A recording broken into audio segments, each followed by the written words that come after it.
Mais uma vez estamos entrando em sua casa para trazermos o programa A Vida Continua.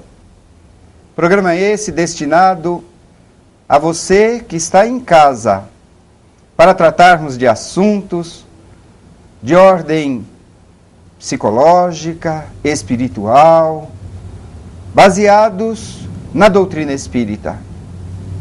Sabemos que iremos trazer a você assuntos de suma importância em sua vida. Agora mesmo estou dando uma olhadinha aqui num jornal com o nome A Folha Espírita, e esse jornal está nos trazendo um assunto muito importante. Diz-nos: culpa e mágoa causam doenças. Você já pensou nisso? Que culpa e mágoa podem nos trazer doenças? Diz-nos também que, porém, o perdão e o amor, esses geram saúde. E entendemos que, se a culpa e a mágoa nos adoecem, quando você perdoa, quando você ama, você encontrará saúde. O Dr. Alberto Almeida é um médico e também faz medicina transpessoal, e ele traz-nos este assunto nesta matéria da Folha Espírita, nos dando alguma definição sobre o que é a culpa, o que é a mágoa. Não sei se você parou para pensar, mas nós somos envolvidos por leis universais, leis de Deus. Quando você fere estas leis, quando você deixa de fazer o seu dever moral, especialmente, você pode encontrar a culpa. É nesta hora que o indivíduo estará se achando culpado. E se ele se acha culpado, ele vai ter dois caminhos a seguir. Ou ele vai encontrar uma atitude positiva, que é a de se arrepender, e ao se arrepender ele movimenta energias positivas dentro dele, a fim de que possa, arrependido, reparar o erro, ou ele então vai acabar encontrando o remorso. Porque, embora ele reconheça a culpa, ele ainda não se arrependeu dela. Ele sabe que cometeu um erro, e essa energia será uma energia negativa. É nesse instante, exatamente nesse instante, que o indivíduo encontrará a doença. Porque esta será uma doença da alma. Esta será uma doença que teve a sua gênese, que teve a sua origem na alma, na mágoa. Quem de nós nunca ficou magoado? Me responda. Quem de nós? Todos nós. E este médico, este autor, define-nos a mágoa como um pouco diferente da culpa. Porque a culpa, nós fazemos alguma coisa errada. E a mágoa, alguém faz alguma coisa errada contra nós. Você aí também terá duas situações. Você irá aceitar a mágoa por deixar-se envolver por algo que outro lhe fez. Ou você fará a automágoa. Você estará magoado por alguma situação que às vezes as pessoas nem lhe fizeram, mas você se sente magoado. Estas também serão patologias. Nos lembra Allan Kardec que a mágoa ainda é um vício em nós, voltado ao nosso egoísmo, voltado ao nosso orgulho. Porque eu me magoo muitas vezes por conta de me sentir ofendido. Eu não mereço, eu digo, como aquela criatura pôde me magoar desse jeito. Quando o marido, o esposo, quando um filho quando um parente, quando um amigo faz algo que você não está preparado para aceitar. Normalmente, em busca também do seu sentimento de orgulho, de vaidade.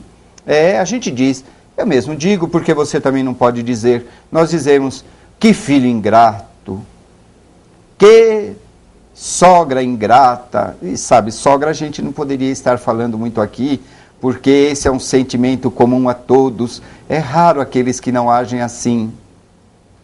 É brincadeira. As sogras que me perdoem.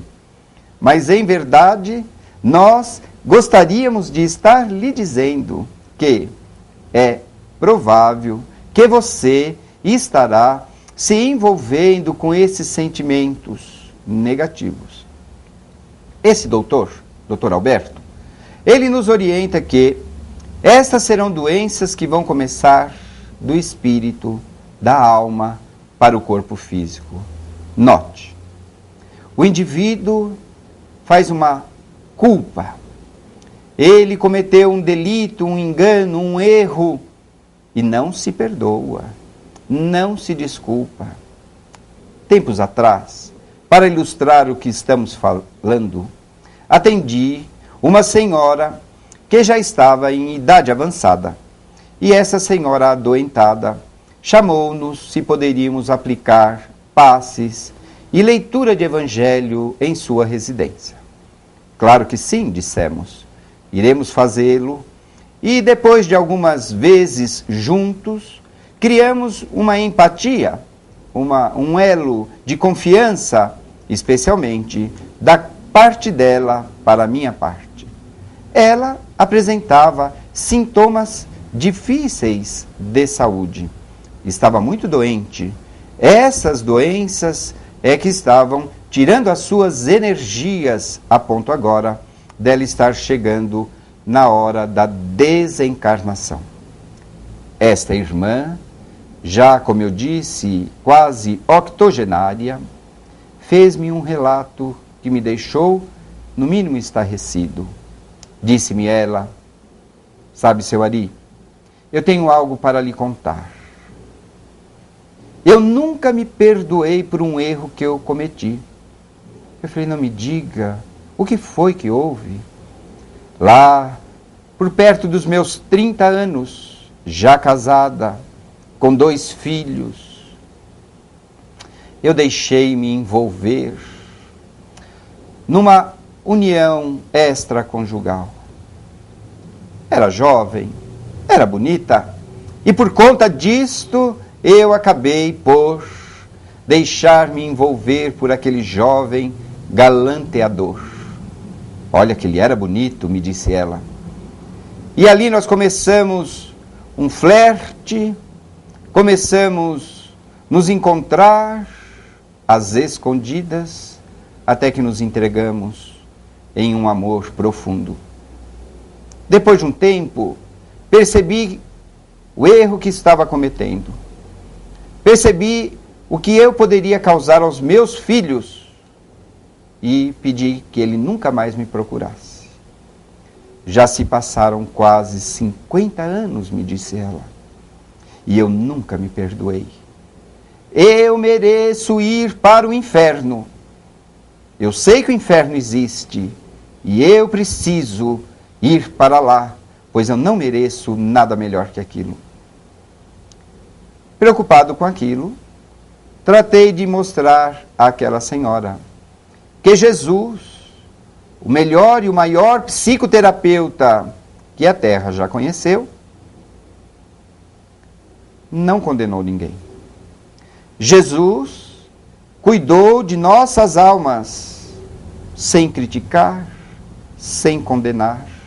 Os evangelhos do Cristo nos mostram, dizia eu a ela, nos mostram que verdadeiramente ele não condenou as mulheres de má vida, não condenou aos homens de má vida, apenas os advertia, vá e não peques mais, para que o pior não te suceda.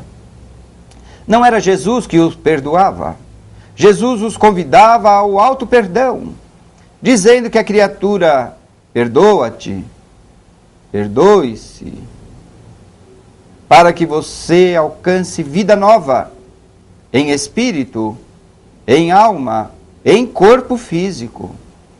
Dizendo isso a ela, ela começou a chorar. Disse-me ela que nesse instante ela começava a compreender que ela deveria também se perdoar. E eu disse a ela, minha irmã, você encontrará, é claro, as responsabilidades do dever não cumprido, mas não encontrarás o inferno. Encontrarás neste arrependimento sincero, que agora, no fim de sua existência, você está fazendo, encontrarás oportunidade de recomeçar um dia numa nova experiência carnal. Dali a alguns dias, essa irmã partiu. Pudemos observar que talvez tantos anos desta irmã, envolvida no sentimento de culpa e de remorso, jamais vindo para o campo do perdão a si própria, tenha lhe adoecido durante todos esses anos. O doutor Alberto está nos convidando a esta reflexão. Vem cá um pouquinho, vem cá. Deixa-me aproximar um pouquinho de você. Isso. Eu quero que você entenda que o perdão é o sentimento melhor para que você vença tanto a culpa como a mágoa. De duas maneiras. Na culpa, você deve se arrepender, mas também se perdoar. É necessário. Não existe nenhum homem preso que esteja agora enclausurado da sociedade, nas cadeias, nas penitenciárias, que se não fizer o sentimento do alto perdão pelos erros cometidos, conseguirá recomeçar a sua existência depois de liberto. Nós também estamos presos em nós mesmos. É necessário que você se perdoe. O verbo perdoar nesta hora é fundamental. Você entendeu? Nós precisamos que você busque o perdão. A mágoa existe, a culpa existe, mas se você não se perdoar, tudo vai ficando muito mais difícil. Quero também lhe dizer o que você pode fazer por si. E você pode. A primeira coisa que você tem que fazer é mudança de atitude. Você tem que mudar essa sua atitude. Ora, pergunte-se por que você se magoa tanto? Por que é que você vive magoado? As pessoas não podem cometer um equívoco ao seu lado. Um pequeno erro e a mágoa vem. Pergunte-se por que é que você se magoa com facilidade. Faça isso. Faça uma revisão mental de sua vida. Pense em você. Por que será que o meu irmão me magoou tanto longe? Por que será que ao dizer que eu não deveria ter feito tal coisa, aquilo me magoa? Você vai encontrar a resposta. Ela está em você. Ela está no seu orgulho.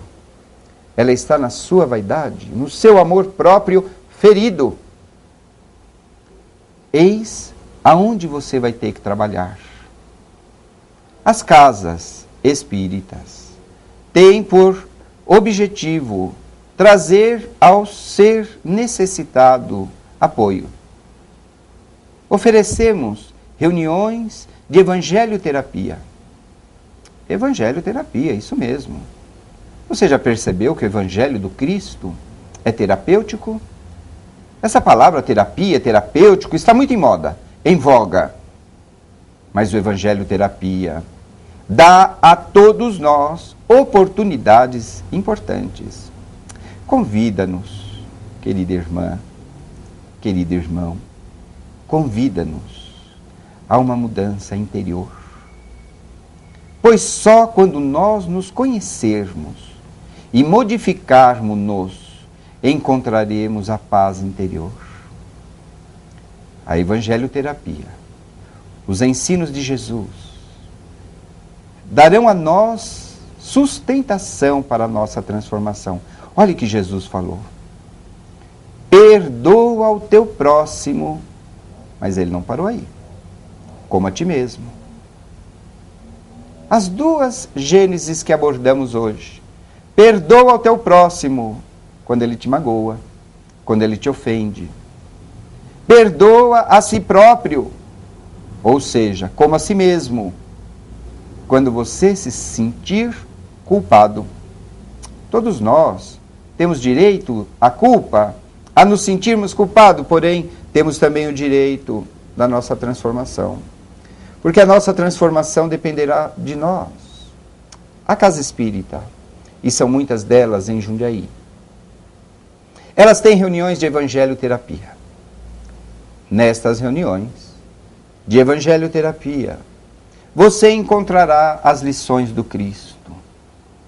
Haverá alguém falando de você a poesia de Jesus.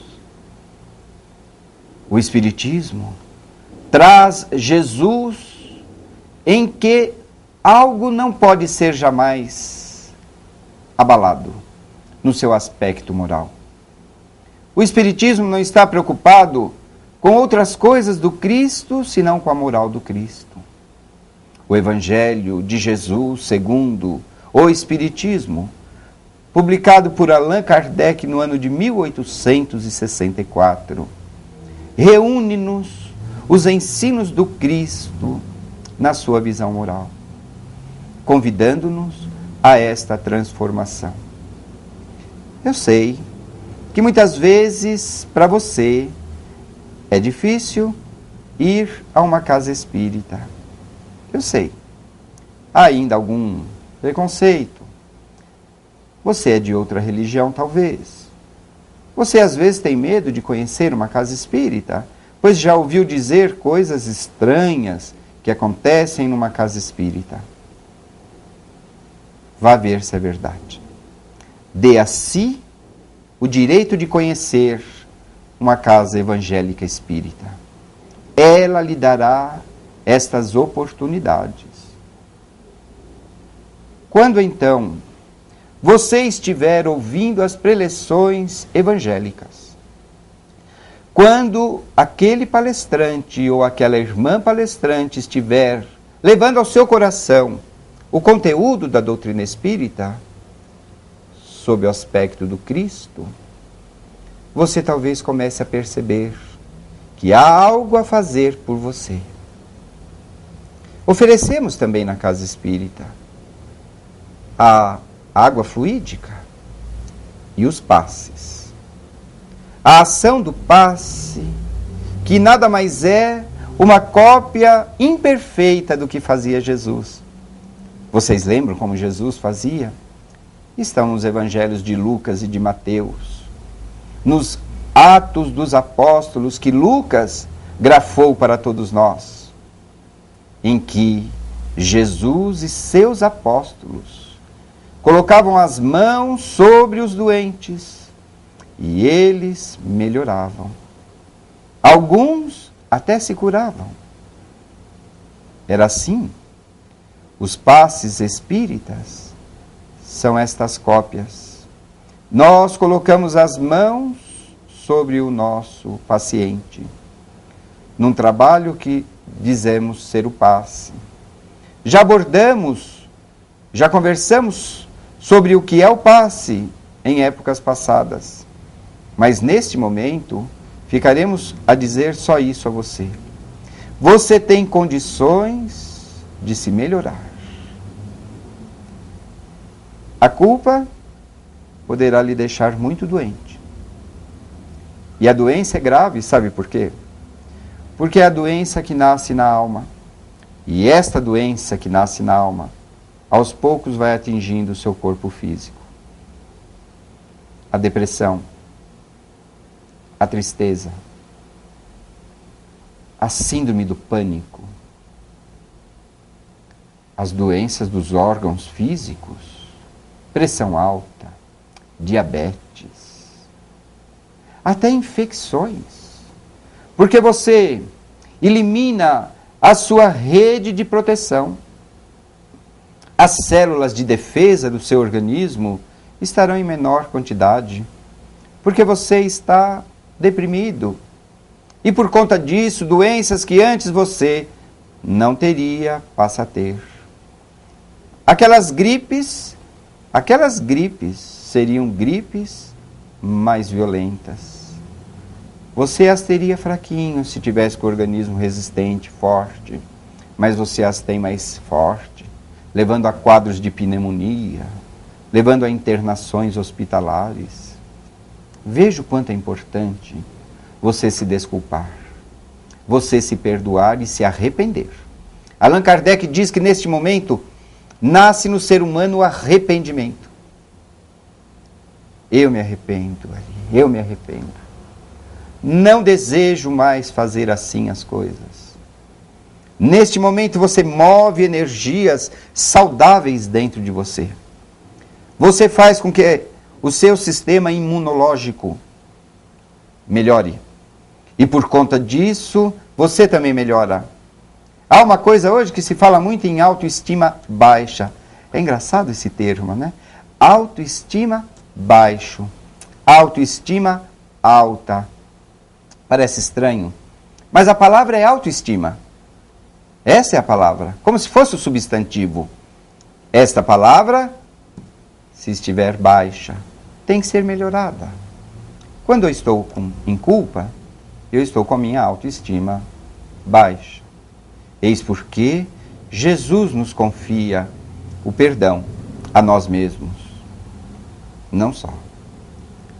No momento da mágoa, no momento em que a mágoa também nos atinge, nós encontramos a situação da adversidade física. Porque a mágoa nos cria um sentimento terrível.